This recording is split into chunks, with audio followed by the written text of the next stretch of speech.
about those glasses? Come on, everybody, help yourselves and save time. Here we are. Phyllis. Help yourself. Hey, Sally. Come on, Sally. Come have a drink. Excuse us, everybody. Excuse me. Here we are. Sally. Cheers. It's cider. Yeah, I know. It ought to be champagne. But I can't afford it as an amateur golf champion, not on the salary your dad gives me. That was a great match, Bob. Thank you, Phyllis. That last shot in the rough, my heart was in my mouth watching you. Oh, Bob's never nervous when he plays golf. Well, he's nervous enough now. Oh, you could show a little more enthusiasm. Oh, but I'm thrilled you won the cup. I couldn't be more pleased. Well, you don't act as if you were. Would you want me to do a cartwheel or make a speech? I'll take a cartwheel. Sally? You know, you better get changed for the dance. Oh, yeah, I suppose so. Excuse me, everybody. Yes, all right. Cheerio. You treat him badly, you know. Well, he seems to like it. He keeps asking for more. Bob's a darling. You ought to recognize a good thing when you see it. You're lucky. Am I? Maybe I don't want that kind of luck.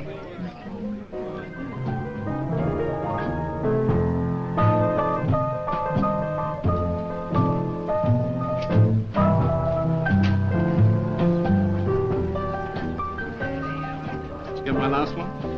I did. I don't think you should rhyme lips with eclipse. Madam, you have no soul for poetry. Of course I have. It's good. I taught the boy all I knew. Mark, he's left me far behind. I could never have played the game that he Don't played. you think Sally looks awfully pretty tonight? Pink always suited her particularly. How about giving me something for the paper, Dick? I'm still short of half a column of local news. News? Even if I had any, I wouldn't dream of giving it to you, Joe. Not since you printed that piece about the loan we refused to. A duty of an editor is to his public. Well, within the law of libel, of course. And you didn't give it to me. I dug it up myself. Yeah, but you could have asked me first. Now, no arguments, you two. More coffee, Dick. Thank you, my dear. Love your new hairstyle. Makes you twice as pretty. Does it? And maybe I wasn't so pretty before. That's not exactly what I meant. What did you mean? Now, what about tomorrow night, Sal? There's a new picture on at the local. I don't know. Mother wants me to go with her to a meeting. Excuse me. Sure. Excuse me. You have a mania for privacy, Dick. You know, a banker's bound by the rules of his profession. If we gossiped about our client's business, how could they trust us? All right, tell us, how's business in general? But you won't quote me? I thought so. You thought what? Nothing ever happens in Deanbridge. Nothing at all. The rest of the world is full of terrible and exciting events, but we are barely alive. My son wins the golf championship, your daughter has a new dress, Mrs. Stanford bakes a new cake for the women's... What's wrong with that? I bake very nice cakes. Nothing. Nothing at all. Oh, except when a barn catches fire, or perhaps somebody gets drunk, then it's a front-page sensation. Well, isn't that as it should be? At least all our troubles are small. That should make us all feel happy. It doesn't make me happy. I've got a paper to get out. Bob, this is the third time you've cut in after 1 minute. They'll start talking. About the two of us? I hope so. Oh, you're horrible. Tomorrow night? You can always try. Is it true that Elliott's are closing the factory? Why don't you ask them? They did, but they wouldn't talk. I've heard that half the orders have fallen off and the men are standing idle, but... You're a very transparent man, Joe. And even though we've been friends for 30 years... 40. Don't forget, we were 8 years at school together. Joe, we need new blood in this town, new capital, new enterprise. But where's it to come from? It's only the big cities that attract it. Who would come to Deanbridge as an investor? See, why not? We've got certain advantages. We're on the main line. We've got lovely countryside. Why shouldn't people come and settle down here? Now, don't quote the pamphlet you wrote for the Chamber of Commerce, Joe. Plenty of towns have the same assets. Hello, Mr. Newton. Hello, my dear. Enjoying Good evening, yourself? Mrs. Sanford. Yes, thank you. Mr. Sanford. Congratulations, young man. I only hope golf won't go to your head. You ought to leave room for other things. Customers' accounts, for instance. Would you like to dance, my dear?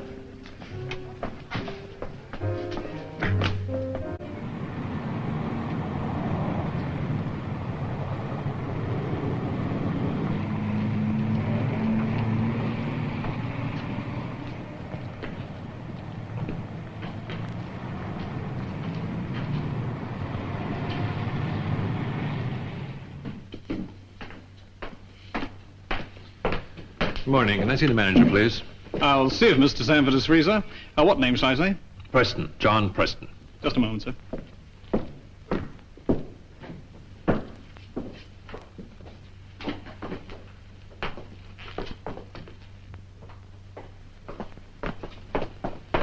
Mr. Sanford will see you now, sir. This way, please. Thank you very much.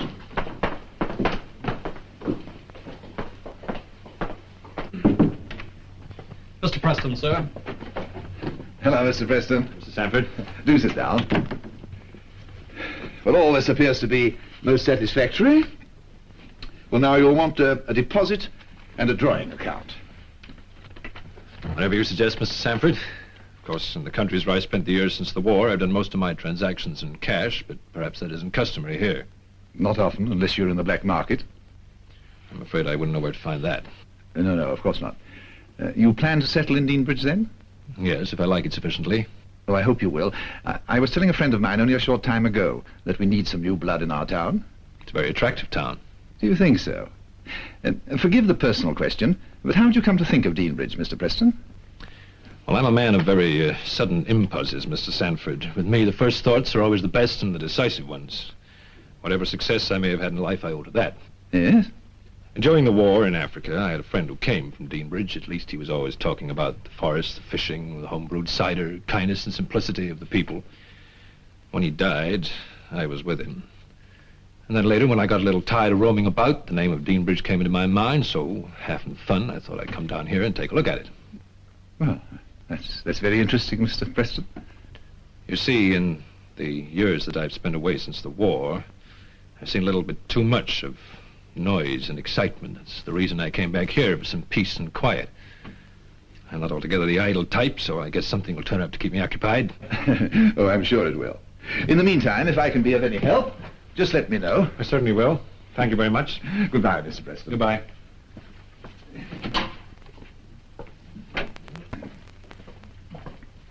Oh, Bob, see that this Swiss draft is cleared and these securities deposited.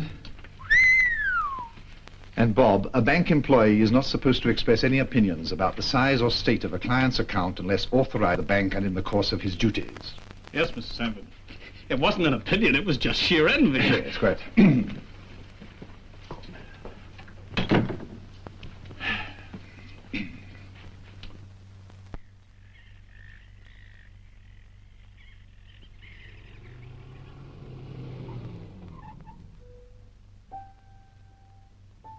All very well to say you're not interested, but they've been shut in your father's study for almost 2 hours. You know what your father is. I'll have to get it out of him with a chisel. Oh, must be some sort of a business discussion. I know that. Well, what business can be so urgent that this Mr. Preston turns out of the house right after dinner? Couldn't it have been settled at the bank? Your poor father needs a rest like anybody else. Dad mind? Isn't Bobby coming in tonight?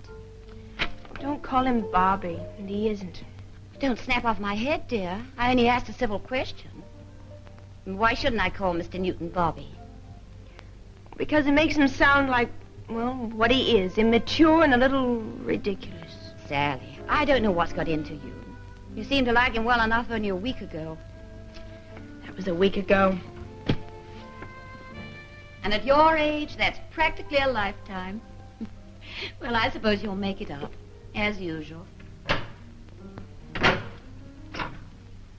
I'll be at the bank tomorrow at 10, but I rather wanted to get this bit in first thing in the morning. I do hope that you'll forgive the intrusion. Oh, don't mention it. This is important, and I'm glad to be of help. I hope I haven't spoiled your evening, Miss Sanford. Or yours, Mrs. Sanford.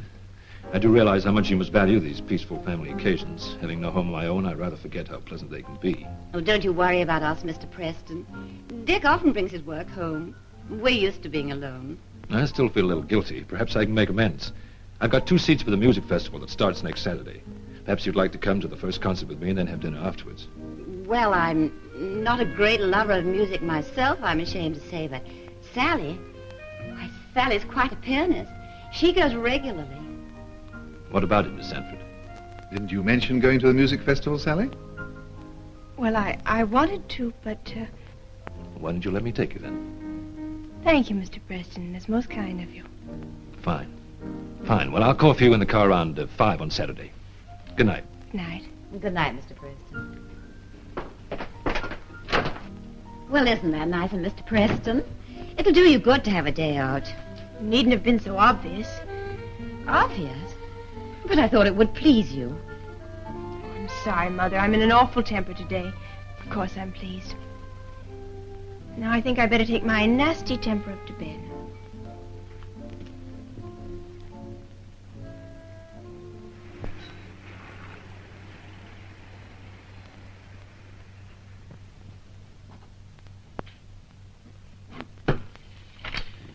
That's that.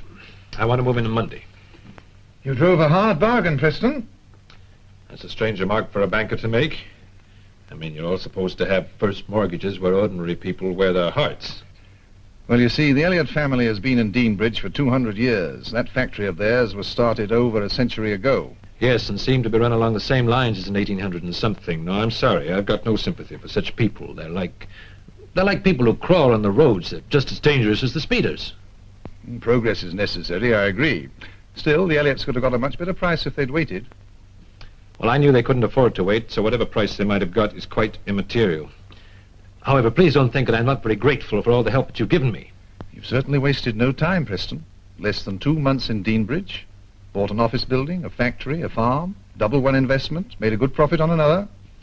I told you once that with me the first thoughts were the best, didn't I? Well, this is only the beginning. You and I are going to make Deanbridge a hive of industry yet.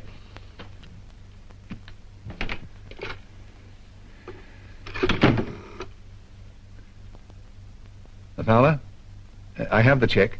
You can complete the transfer papers now. Yes, he wants to move in Monday. Not losing any time. And he wants dismissal notices sent to every employee. He intends to rehire some of them, but entirely at his own discretion. All right?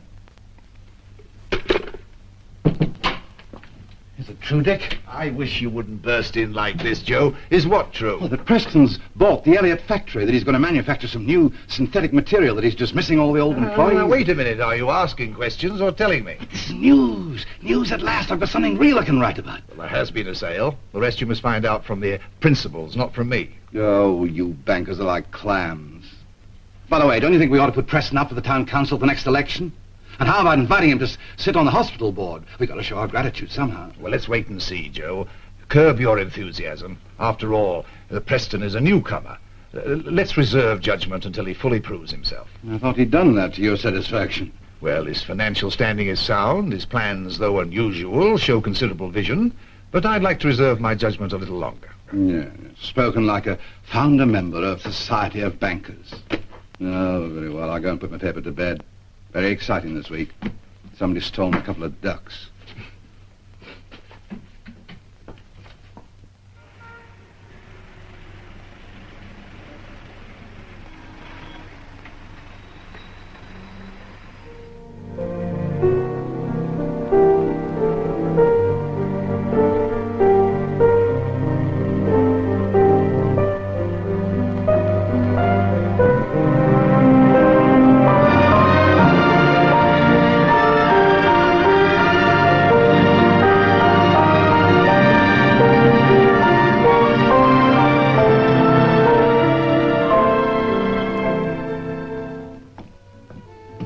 Oh, good evening, Mrs. Sanford. Why, Bob, how nice of you to drop in. Where's Sally? Why, didn't you know? She's gone to the festival concert with Mr. Preston. Oh. But she promised to... I'm sure if she knew she had a previous engagement with you, she wouldn't have forgotten. It wasn't exactly that. I told her I might get a couple of tickets to that amateur show over at Wallingham. I only got them at the last moment. Well, these things sometimes happen. And you know how fond of music Sally is. Yes, I guess there will. Well, I'd better be going. Good night, Bob. And don't take it to heart. Really don't. There are lots of pretty girls in Deanbridge. Why don't you phone Dorothy Gregg? I know she'd be glad to go. Yes, well, good night, Mrs. Sanford. Bouteille de Chambertin, 45. Oui, monsieur. Mais du vrai Chambertin. Certainement, monsieur. If I said something, you suddenly looked rather surprised. No, well, you speak French. like a native. I can assure you any native would know I wasn't a Frenchman in 5 seconds, but sometimes it does help. Did you enjoy the concert? Oh, I loved every minute of it. Excuse me, sir, but there has been a mistake. A mistake? Yes, your table. It has been reserved. You shouldn't have been seated here at all. So if you would care to move to the upstairs... I care to do nothing of the sort. But, sir... There was no reserved sign on this table when we came in. That is most regrettable. What is also most regrettable is your lack of efficiency and bad manners. I don't care if the people who reserved this table eat in the kitchen. Well, really, sir? You heard me. I want no argument. This is our table and I intend to keep it. Yes, sir. You must forgive the show of temper, but I just cannot bear being bullied by people of that type. It's all right. I just wondered. Yes? Well, do you feel this strongly about everything? Everything worthwhile? Yes. Like a restaurant table? It's a matter of principle. Insolence and bad manners can ruin life. Anyway, let's not talk about that anymore. Tell me about yourself. There isn't much to tell. Truly feminine answer. Well, really, there's nothing very interesting about me. I've lived in Deanbridge all my life. Oh, except for one carefully conducted European tour where I and 10 other girls were escorted from one museum to the next church and from one castle to the next ancient monument. Oh, but I did like France. Oh, well, there you differ from me. I hate it. Really? I thought everyone loved Paris. Well, maybe it's because I didn't see it as a tourist, at least not as a willing one. Were you in the war right from the beginning? I was in it far too long, which is why I don't want to be reminded of it, if you don't mind.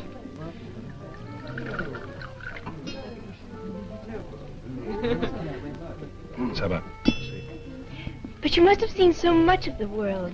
So much beauty, so many interesting and colorful things. You don't notice the beauty when you're sweating and fighting. It isn't even colorful or interesting, except perhaps in one's memories.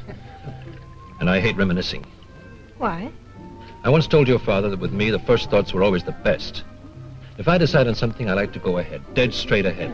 I never look back. What if there are obstacles in the way? You break them down. You can't? There's always a way. You're very confident.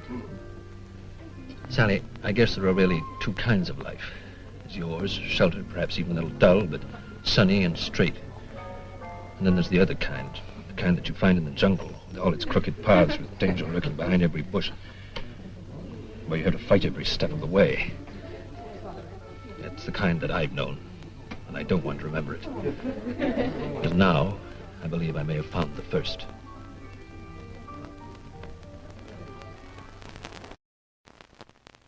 Ours, you see, it's a personal matter. Yes, I thought so. I didn't think you'd be getting so excited about anything to do with the bank. But why don't you come round to the house this evening? I can't do that. That's the last... Well, you see, it's about Sally. Sally? Well, these last 6 months, she's changed. I mean, as far as we're concerned. I know that before she met... Well, what I mean is, well, we had grown up together, and I decided to marry her and no one else. Ever since we started in school together, it's... You decided. What about her? Well, she never said she wouldn't. Bob, you know I like you. Your father and I have been friends for most of our lives. I consider you a very desirable son-in-law. Oh, thank you, Mr. Sanford. But Thank I'm you. not Sally. And though you may consider me an old fogey, I'm not so old-fashioned as to dictate the choice of my daughter's husband. But if you're on my I side... didn't say that. I said I wasn't against you. But it's up to Sally. Well, now, why don't you talk to her? Yeah, I would if I could. I've hardly seen her these last few months. When she isn't playing the piano, she's driving with that Preston. How she can waste time on an old guy like... Preston is 36. No doubt he's ancient to someone of 25 like yourself. He's also a close friend of our family. In the 7 or 8 months since he's settled here, he's done a good deal for all of us. So don't be too critical of him. And now you better get back to your job. Oh, and Bob, I wouldn't give up all hope, you know. Oh, John, everything settled? Yes, we got the contract. Ought to keep us busy for about 18 months. Excellent. And I owe you an apology. Why? Because you were overcautious? That's part of your professional equipment, Dick. I like you all the more for it. I don't like myself. If I hadn't been so, well, doubtful, I'd have taken up a larger share of the financing. Well, there'll be other opportunities, I'm sure. I'm a little tired, Dick. Fools always make me tired. Fools? Well, call them a little too conservative. I convinced them within the first 5 minutes that I could turn out cheaper goods better and more quickly than anybody else, but it would have been beneath their dignity to have seen it then and there. It doesn't matter now, it's all signed and sealed. By the way, don't forget the hospital board meeting tomorrow. What? Don't tell me you forgot about your election last month. Oh, no, of course not.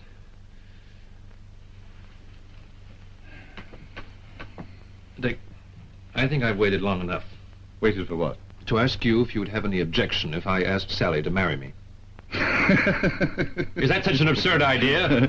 Forgive me, John, of course it isn't. There's nothing funny about marriage. At least I don't think so. Well, then why are you laughing? Because only 5 minutes ago, someone else asked the same question. Who? Young Bob, you know, Joe Newton's son. He's working here, in case you haven't noticed. That boy.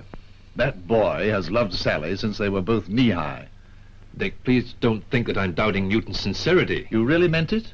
About yourself and Sally? How long have you known me, Dick? 8, 9 months? You ought to know by now that I rarely say anything I don't mean. But it's so sudden. Or is that what young girls are supposed to say, not their fathers?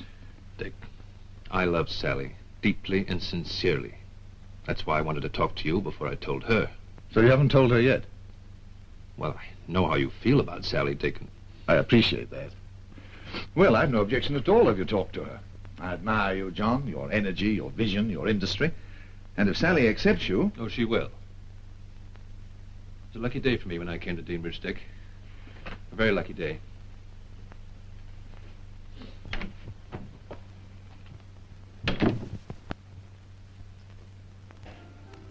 Sally tells me you play bridge, Mr. Preston. Would you like a game now? You know, John, I'm coming to the conclusion that my wife thinks the most important thing in life is a bridge game. And by the way, dear, you promised to go through those bills with me before I send out the checks. Dick, we went through them this afternoon. And you know what your handwriting's like. I can't make head or tail of that second page. Couldn't it wait until tomorrow? I don't want to be... Well, come to think of it, I'm not so sure of some of the items myself. Would you excuse us for a few moments, Mr. Preston? Yes, of course.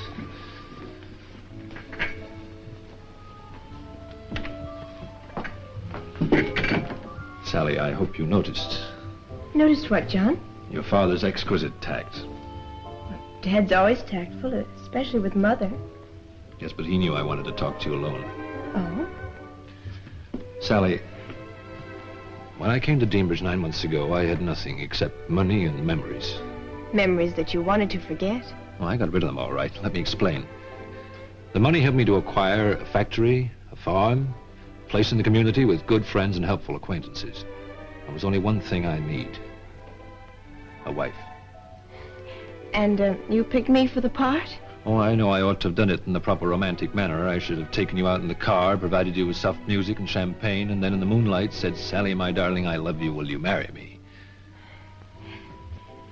You must think I'm awfully silly. Isn't that like to hear? I don't know about all girls. I only know about myself. And what is it you know? I love you, Sally. I love you because you're sweet and beautiful. I love you because you have everything in the world a man could want. Because you have everything that I want.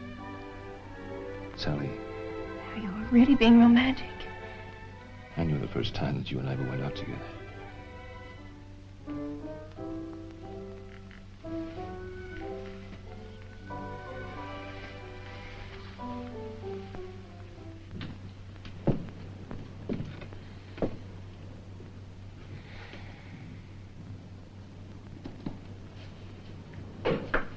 Bob, what are you doing here? I've been waiting For me? for your visitor to leave. Bob, I'm sorry.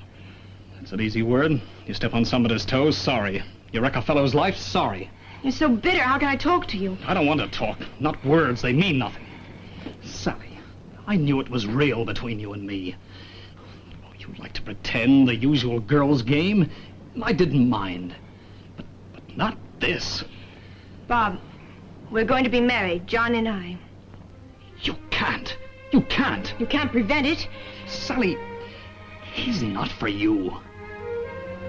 There's something strange about him. Something I can't put my finger on. You may think you love him. He may have impressed you. what I know? Bob, what do you know? I'm not much younger than you are, and I'm a woman. What's that got to do with it? Oh, we could argue all night and all next year, and I still couldn't make you understand. I love him, Bob. Now, please go home and don't be angry with me. Anger won't help. I'm not angry with you. I'm angry with him. Well, that's even less reasonable. Reasonable? Is there anything reasonable about... If I could only make you believe that it isn't myself, not my own life I'm thinking about, but yours, that I'm afraid for you. Well, you needn't be, because I'm safe. Safer and happier than I've ever been.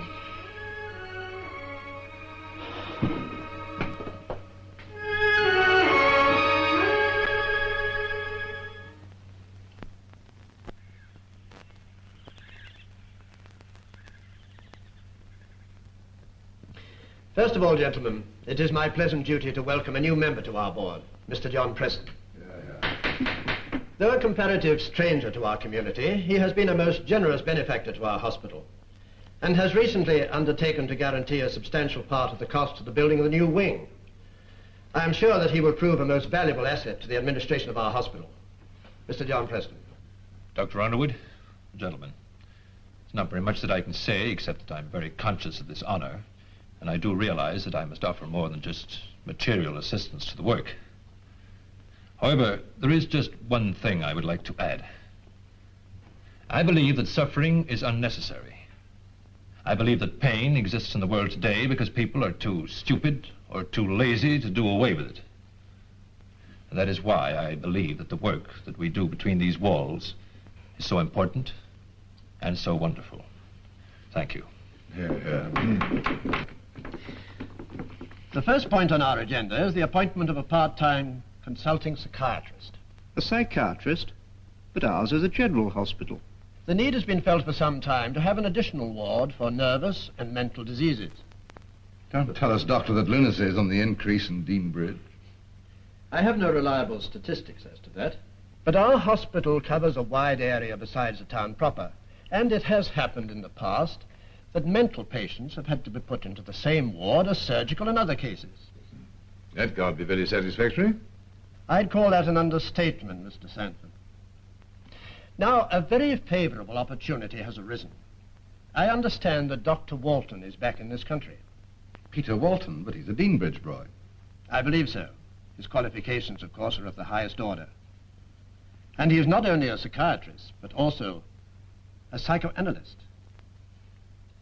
A psychoanalyst? Yes, Mr. Preston. Of course, I'm not really qualified. I mean, I'm only a layman, but, well, I don't altogether approve of this Freudian mumbo-jumbo.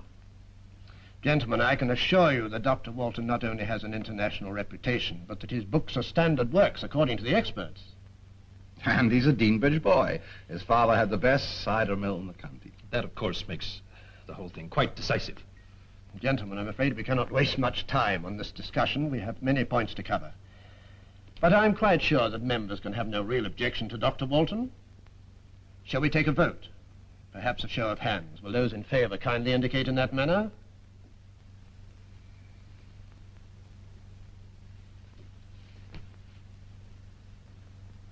Good. Then it is agreed with one abstention to the appointment of Dr. Walton as consulting psychiatrist. And now, Mr. Sanford, perhaps you will read your report on the fundraising campaign for the hospital.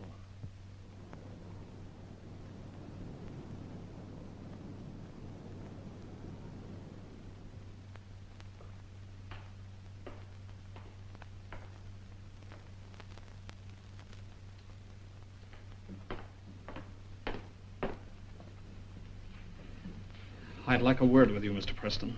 Oh, it's you, Newton. What is it? You know quite well what it is. Do I? Sally thinks she loves you, but you don't love her. You don't love anyone, except maybe yourself. Look, why don't you just go? Shut up. I'll do the talking. Go right ahead. You're going to give her up. She isn't right for you. She'd never be happy.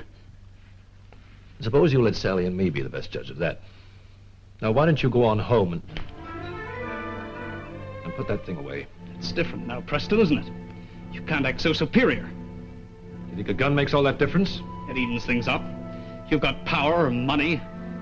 You've got Sally. I just have a gun, but we're equals now. Don't be such a fool.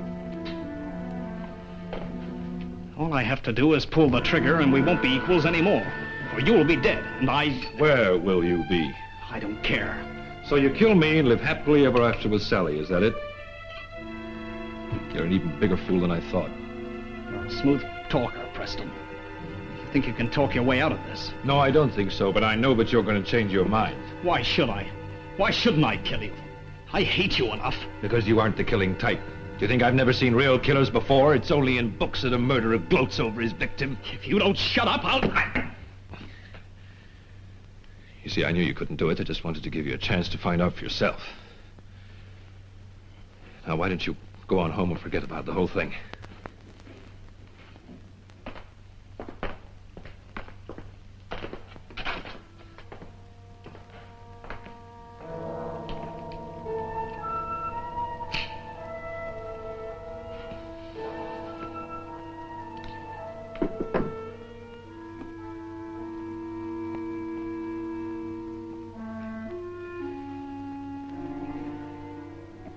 Well, that looks just about right to me. Do you think it's dry enough? I don't think anybody will notice. Dr. Walton, I suppose you remember the editor of our local press, Joe Newton? I certainly do. It's nice to see you again, Joe. Well, you must excuse me for a few minutes. This is quite an honor for our little community. A famous man settling here, and a native son at that. Prodigal son, Joe. We're all delighted to have our own prominent psychoanalyst. I'm sure you'll have a great success. You see, everybody in this town loves to talk, but nobody wants to listen, so now... Now you have a man whose profession it is to listen. Do you think they can afford the luxury? Well, that depends on the right publicity, Peter. Now, look, if you were to write a special article for the Deanbridge Mail on mental hygiene... Hello, dear. Hello, Doctor. Mother, Mrs. Bringley is dying to ask you some questions about the wedding, and you can answer them much better than I. Excuse me. See you later about that article. Mm-hmm. Cigarette? Oh, thank you. I don't smoke. John doesn't approve of women smoking. John? John Preston, my fiancé. And like a dutiful bride-to-be, you follow his commands.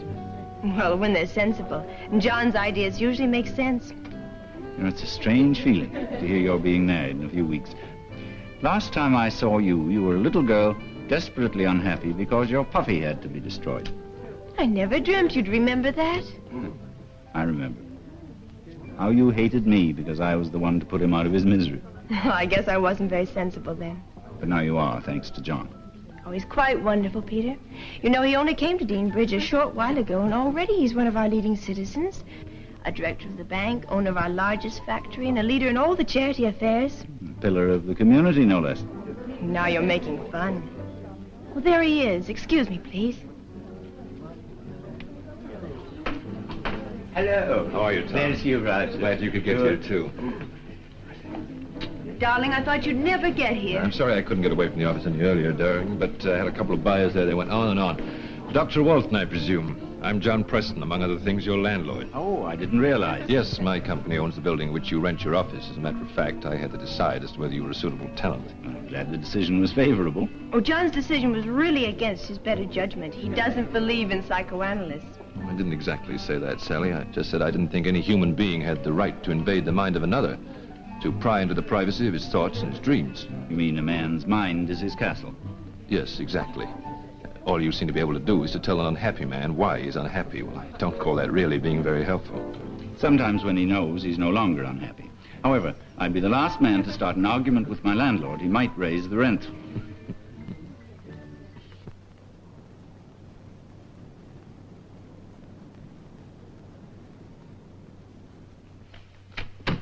Thank your father for me, Bob. But tell him I don't feel quite up in an article about should grandmothers marry. I don't really think he expected you to. What's wrong? Doctor, you know about straightening people out? I mean, when they're all confused. Well, I can sometimes help them to do it themselves. I need help. What is it? Well, this has nothing to do with dreams or complexes. Well, that's something I can decide later. Can hate be an illness, Dr. Walton? Can it make you sick, as if you had a fever? All hate is a sickness, Bob. Sometimes it's a fever, too. I often feel as if I were choking with it. I want to get away anywhere. But my mother's an invalid. It would kill her if I went away. So I have to stay here in Deanbridge, where I can see him every day. Him? I'd rather not mention his name. It's a man who took something from me. Something that mattered more than life. I know. You know? How could anybody know? How can anybody guess what I've had to go through? What I'm going through now? But you're going through it, Bob. You haven't run away yet. I wanted to kill him. I didn't even have the courage to do that. And he laughed at me. He's laughing at me inside every time he sees me. Listen, Bob. I could tell you that time helps, that you'll forget about all this. I could give you nice, easy words about resignation, manliness. But I won't. All I can say is, come and see me whenever you feel like it. It'll probably help you to have someone to talk to who understands your problem. Thank you. Remember, I'll be here. If I'm busy, just wait. I'll be glad to see you anytime. Thank you, Doctor.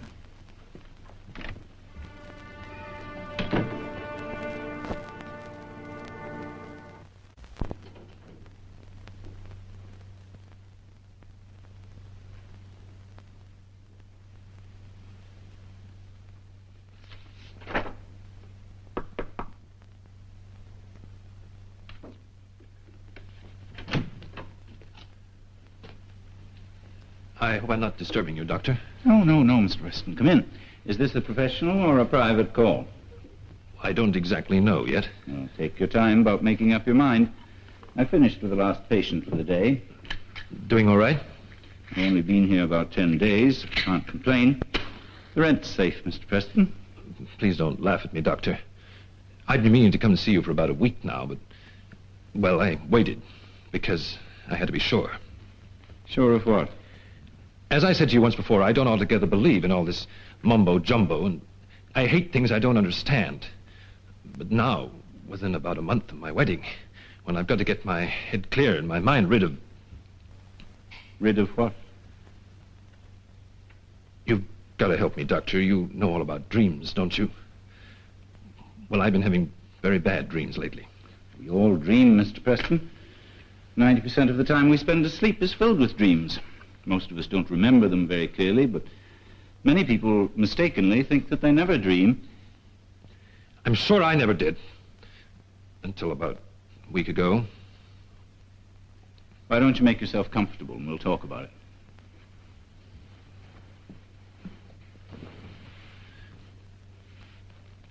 Tell me, Doctor, can dreams be coherent? Can they mix reality and fantasy in a kind of poisonous hodgepodge? Can they go on and on, like a serial?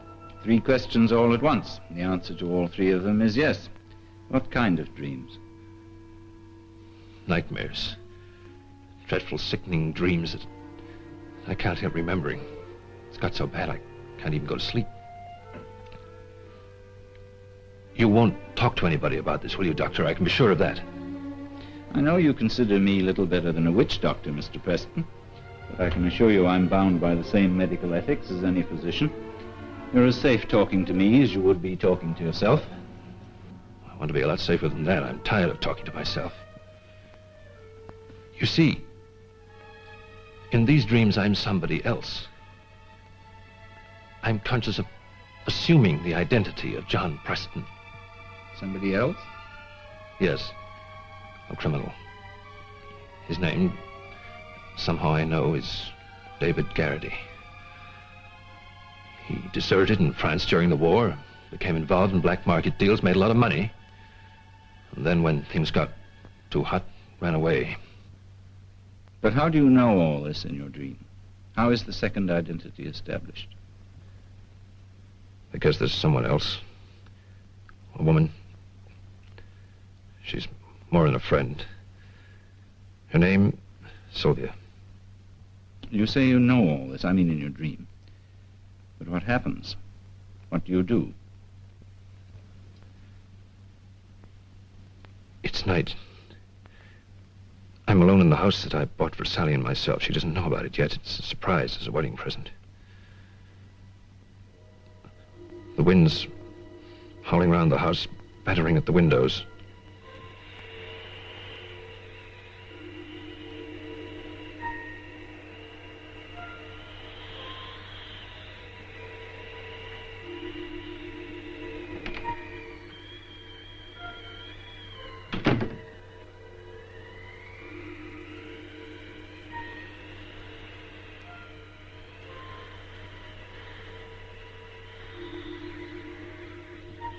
In this first dream, which I dreamt over and over again, it is midnight. I'm spending the night at the house to supervise the workmen who are coming early in the morning. I'm getting ready for bed when... Who was it?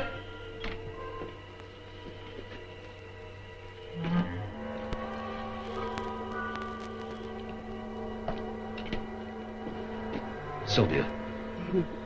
Is that the only welcome I'm going to get, David? Or should I call you Mr. John Preston?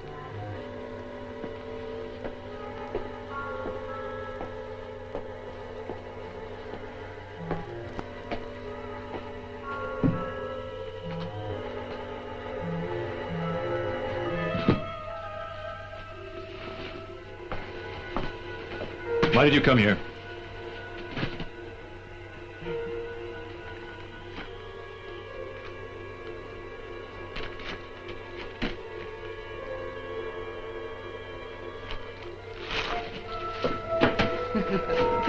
You think you can burn everything like that paper? Oh, no, David. That would be too easy. What do you want? I waited too long for you to send for me. So, here I am. Look, if you think that you can blackmail me... Blackmail? Oh, David, I wouldn't do that. I've only come just to claim my share. Not only of your money, but of your life. And now that I've found you, we must be together. Always. She reached up suddenly and kissed me with the old familiar passion, and then I knew I had to kill her.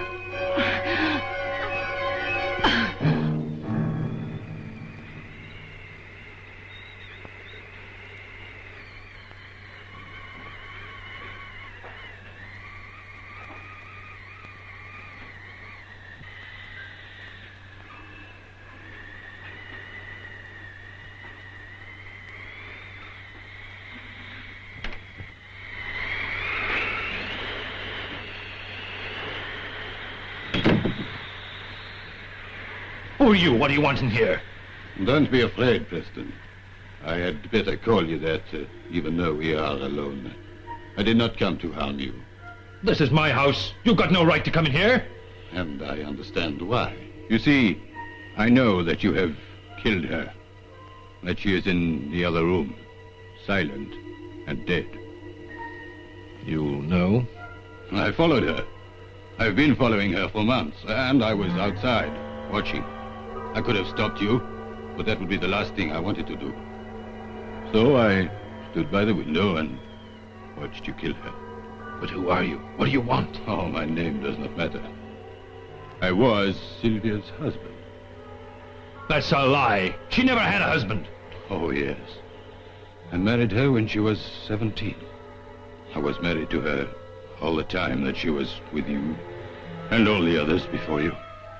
I hated her, and I loved her. I suppose sooner or later I would have killed her myself, but that was the only way to get rid of the poison she became within me. So you see, you have done me a good turn, and I'm grateful. It's no use hating me. It won't help you. We are linked together, you and I, forever. And you must believe this, or you will be very unhappy. I know that you will want to kill me because I know what you have done. Well, don't try it. We are like soldiers fighting on the same front, or men digging their way out of prison together. Stop! I've had enough of this madness. Now get out! Don't be a fool. You have nothing to fear from me, so long as you behave. Now, come on.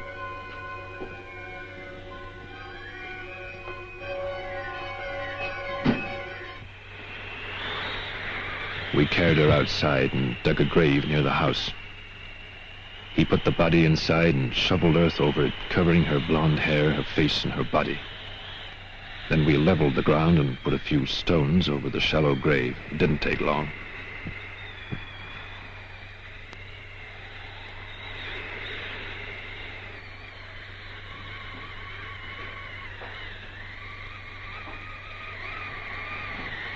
When it was all over, he went away. The wind was howling and raging again, and I was alone.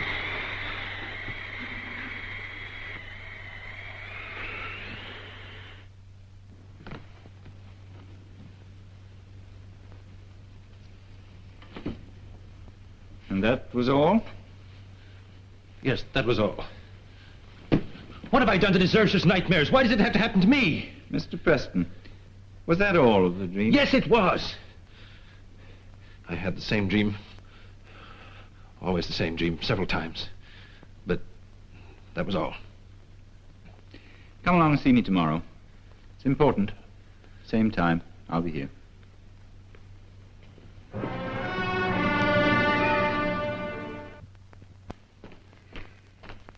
John, you forgot our meeting. Oh, did I? Isn't it at 11:30? No, it was at 10 o'clock. We waited for half an hour. I phoned you, but you weren't at the office.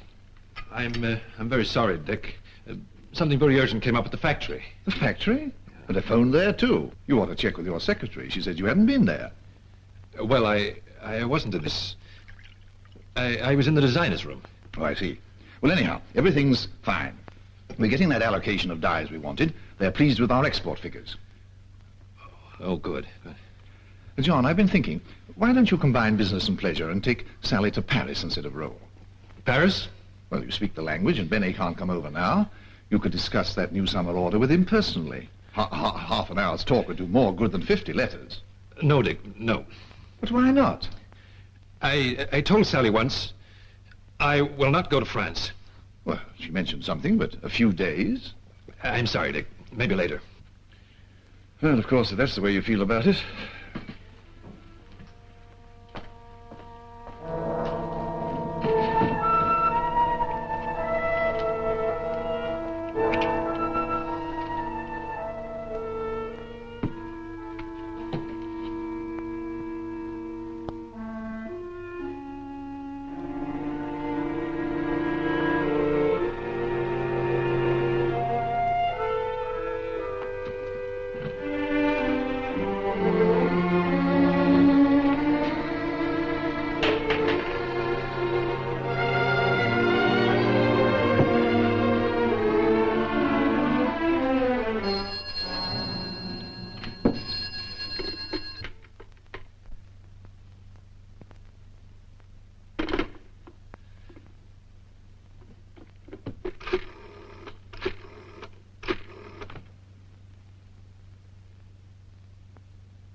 Operator, would you try to get Mr. Preston's new house, please?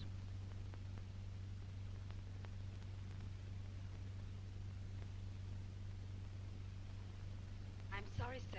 There's no reply. Thank you.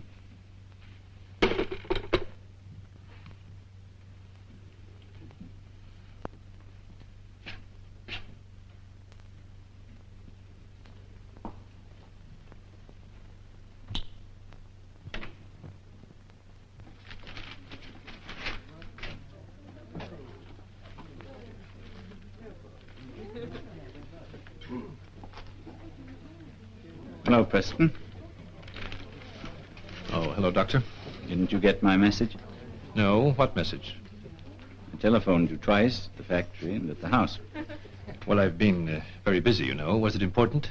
I think it was for you. For me? Oh, you're thinking about that talk of ours. Well, you can forget that. I'm perfectly well now. Are you sure? Of course I'm sure. You modern witch doctors, you're all alike. You see a neurotic in everybody. I sleep like a log. No dreams. I'm very glad to hear it. Oh, you'll be coming to the wedding, of course. Yes, of course. Will you have a drink? No, thank you.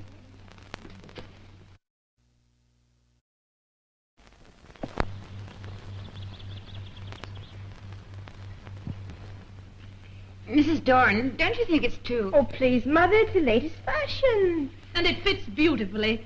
I never saw a more radiant bride. I bet you say that to all the girls. Now just slip it off, dear, and I'll finish the hem. I'll answer it. Yes? Oh, hello, John. Here she is. John? Oh, darling, if you could see it, but you aren't supposed to, not until the day. Oh, my wedding dress, silly. When, tonight? Yes, it's the first festival concert of the year. And it's a kind of anniversary for us, too, isn't it, darling? Oh, I'd love to, and it was sweet of you to remember. All right, I'll be waiting for you. Goodbye.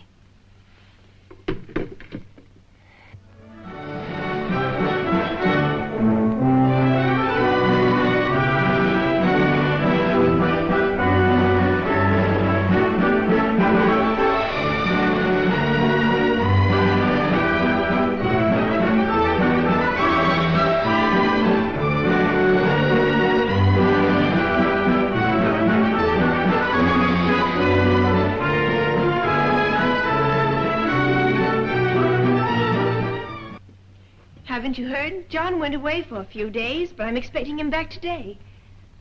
Was it something urgent? Well, yes. Well, Peter, you're a great success. More patience than you can handle. Success, Sally? Mine's a hard-breaking profession. The only measure of my success is whether I can help people, and sometimes I feel that... Tell me, when are you getting married? On the 7th, just 3 weeks. Time's gone so fast, I can hardly believe that You're quite sure, Sally? Quite sure that John is... that you want to marry him? Oh, really, Peter, you sound terribly serious. Of course I'm sure. That's John now, back exactly when he promised. John, darling, what a lucky coincidence. Peter Walton's here. He wants to talk to you. Oh, does he? Well, I'd be glad to talk to him. Make some coffee, darling. Yes, of course. Excuse me, Peter. Hello, Doctor. Taking time out from listening? Hello, Mr. Preston. I had hoped you'd come to see me. I've been waiting for the past 3 days. Waiting for me? Well, I've been very busy. A man who's about to be married has to put his house in order, you know. So I could see you sometime next week. I'm always glad to talk to you anytime. I don't think you should wait that long.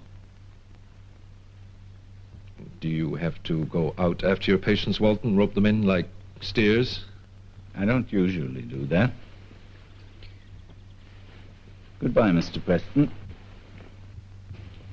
Oh, would you apologize to Sally for me? I have a patient coming at 5. Oh, yes, of course. Are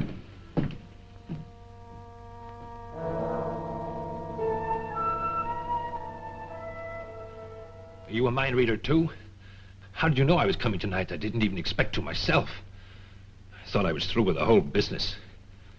No more dreams. But you weren't. No. I was all right while I was away, but the other night, a few hours after I saw you at Sally's... Another dream? Yes. This one was a little longer, a little more complex. Time was strangely telescoped. I don't even know if I can remember it all. I'm tired. I'm terribly tired.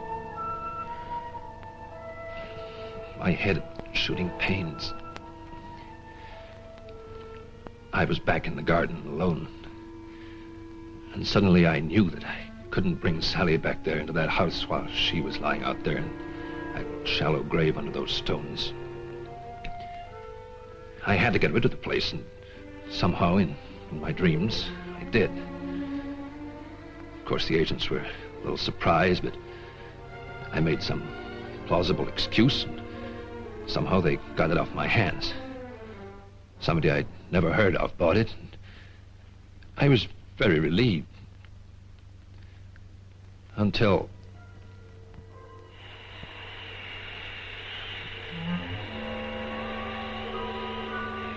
Don't do it, Preston. But I sold the house. I can't risk. I know. I bought it. You bought it? Yes. I want to be near her now that she cannot hurt me any longer. You don't have to worry. Remember, you and I are friends now, and allies.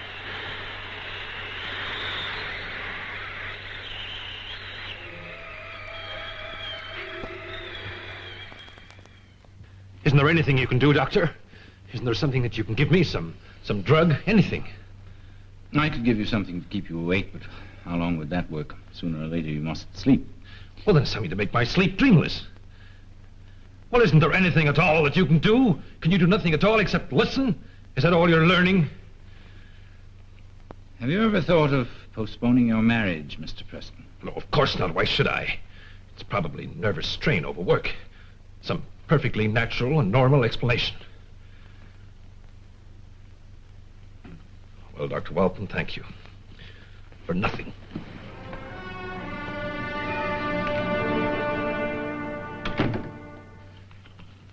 Another dream? Yes. You know, Doctor, this is getting to be quite absurd. Last night you were in my dream. Was I? Is that all you can say? Do you dream peddlers never commit yourselves? Well, Mr. Preston, you don't want to lecture on psychoanalysis. It happens in most cases, however. Sooner or later, the analyst must appear in the patient's dream. You spend a lot of time with us. Our conversation sticks in your mind. Your unconscious associates us with your desires or thoughts. Many women fall in love with their analysts.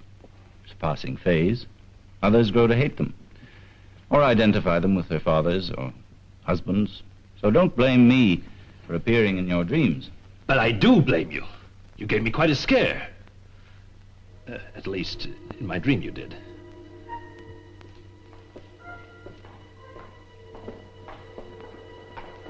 In my dream, it was evening. I was walking, happy and at peace. And suddenly I stopped. There you sat with the stranger. You were talking. I know you were talking about me. Then you looked up, straight into my eyes. I felt that I had to get away, that something terrible would happen if I stayed. So I started to run.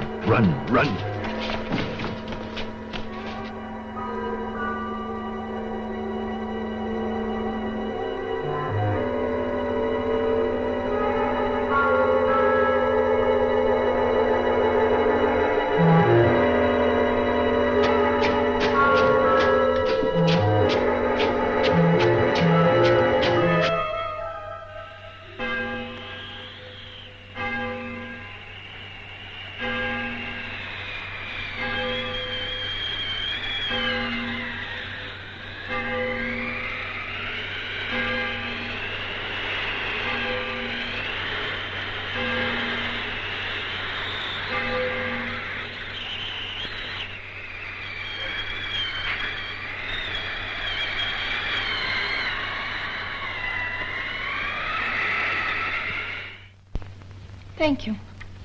Defying John. I thought he disapproved of you smoking. You shouldn't have such a good memory, and John isn't such a tyrant. Sorry, I seem to keep on saying the wrong thing, don't I? Now, to what do I owe the pleasure of this visit? Oh, Peter, please, really, I'm grown up now. I'm not the child you used to know. I realize that. You're grown up, with grown-up worries and inhibitions. What is it you want to know, Sally? Well, you and John, you've been seeing a lot of each other, haven't you? Yes, a certain amount.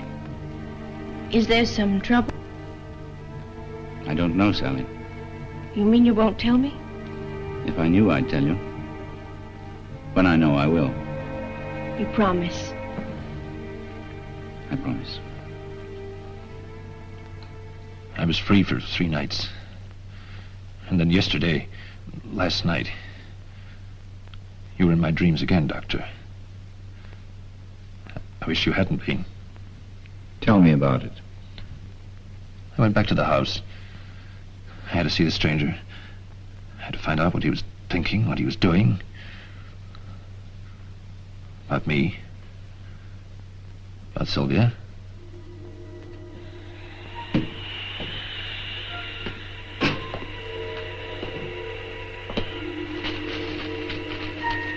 Hello?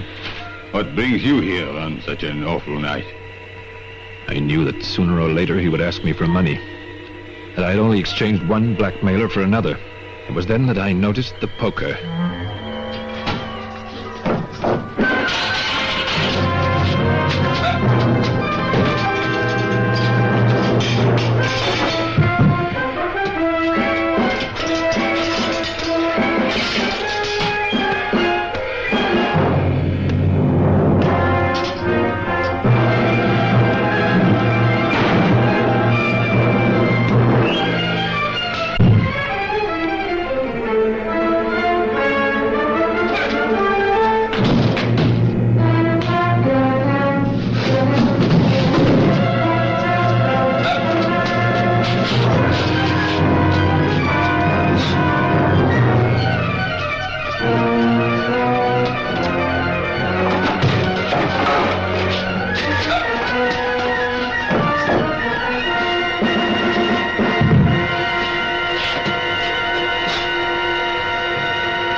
should you be in my dreams?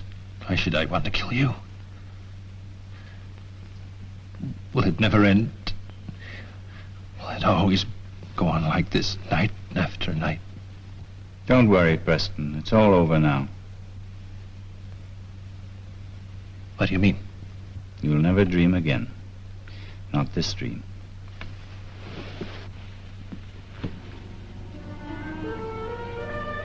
No, it can't be. It can't be true.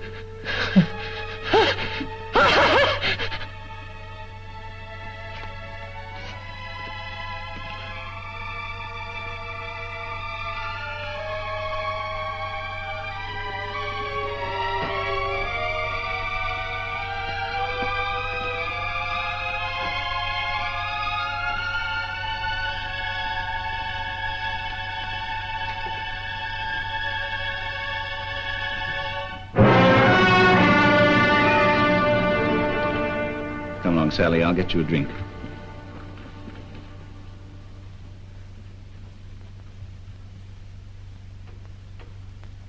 I don't understand, Peter. Why? He had to tell it. There was no other way. Everything was a lie. His whole life. His love for me. No, Sally, not everything. I could use a lot of big words which would mean nothing to you. He was a very sick man, Sally, schizophrenic. A man split in two. And the two halves were completely divorced. He is David Garrity, deserter, criminal, murderer. He did kill Sylvia. The rest was mostly fantasy. The stranger wasn't Sylvia's husband. He was a French detective. He'd been investigating Garrity for a long time. But he looked and acted and talked so sure, so sane. It always happens that way. But it's all over now. Peter. Peter.